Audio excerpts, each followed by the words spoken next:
Bismillahirrahmanirrahim. Assalamualaikum warahmatullahi wabarakatuh. Perkenalkan, nama saya Salma Aulia. Saya dari kelas Psikologi Islam 7D. Di sini saya akan mereview jurnal internasional dari mata kuliah Pengantar Psikologi Islam. Judul jurnal yang saya angkat yaitu The Role of Religious Belief and Collective Narcissism in Interreligious Context on University Student. Penulis Rahman Ardi dan Diah Budiarti, tahun terbit 2020. Latar belakang masalah. Kontak antar agama dapat dianggap serupa dengan kontak antar kelompok, tetapi dalam konteks agama.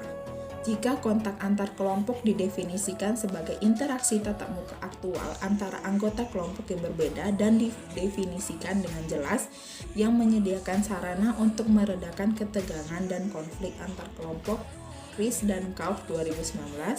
Dalam kasus kontak antar agama, kelompok di sini mengacu pada kelompok agama yang berbeda. Kontak dan interaksi antar agama tentunya tidak mudah bagi mereka yang tidak menafsirkan ajaran agamanya secara terbuka. Ian Nakon 1994 menemukan bahwa ada hubungan negatif yang kuat antara pemahaman agama yang ketat, patuh, kaku, dan eksklusif, dan kontak dengan kelompok luar dari agama yang berbeda. Temuan serupa ditemukan oleh Merino 2010 yang menunjukkan bahwa keyakinan agama eksklusif dikaitkan dengan pandangan negatif terhadap keragaman agama dan akan mengurangi kesediaan untuk menunjukkan kontak dengan penganut agama yang berbeda. Grand teori yang digunakan di sini adalah studi 3 kali lipat. Bagian pertama adalah penyediaan awal untuk membangun skala kontak antar agama. Yang kedua, berusaha untuk melihat asosiasi inferensi antara kontak antar agama, kepercayaan, dan ajaran agama, yaitu fundamentalisme agama, keyakinan agama yang baik, dan dukungan meta-agama, dan narsisme kolektif. Bagian ketiga, untuk mengetahui perbedaan variabel mahasiswa yang tergabung dalam organisasi politik mahasiswa yang berideologi agama dan yang tidak.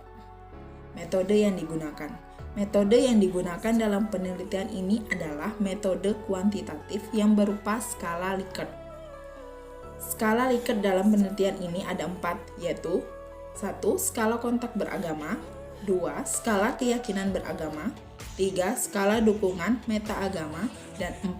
Skala narsisme kolektif.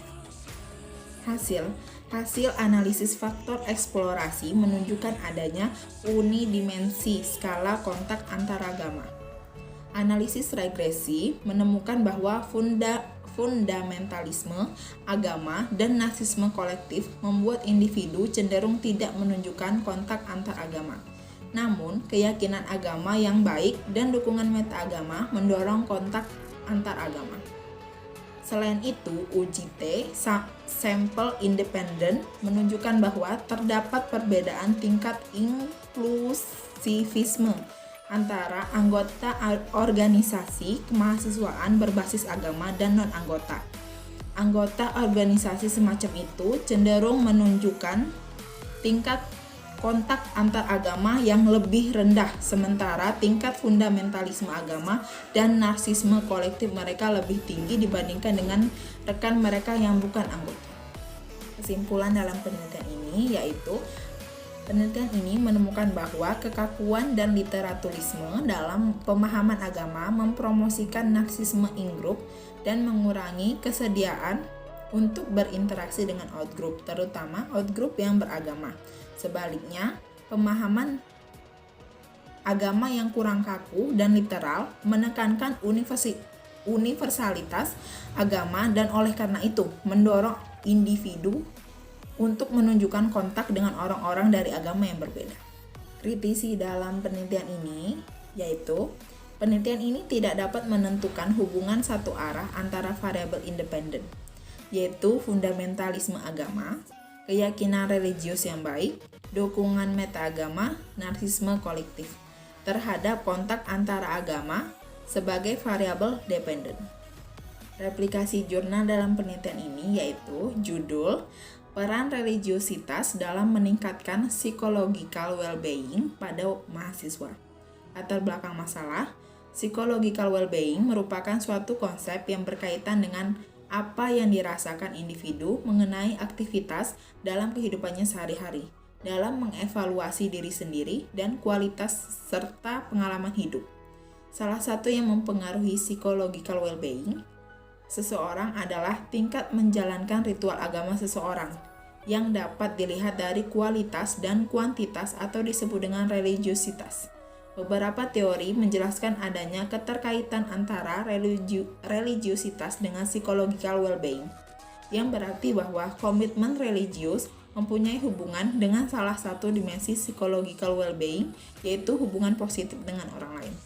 Grand teori yang digunakan yaitu teori dari Ellison menjelaskan adanya korelasi antara religiositas dengan psychological well-being, di mana pada individu dengan religiositas yang kuat lebih tinggi tingkat psychological well-being-nya dan semakin sedikit dampak negatif yang dirasakan dari peristiwa traumatik dalam hidup.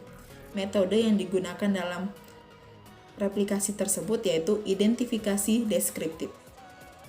Sekian yang dapat saya sampaikan. Terima kasih. Wassalamualaikum warahmatullahi wabarakatuh.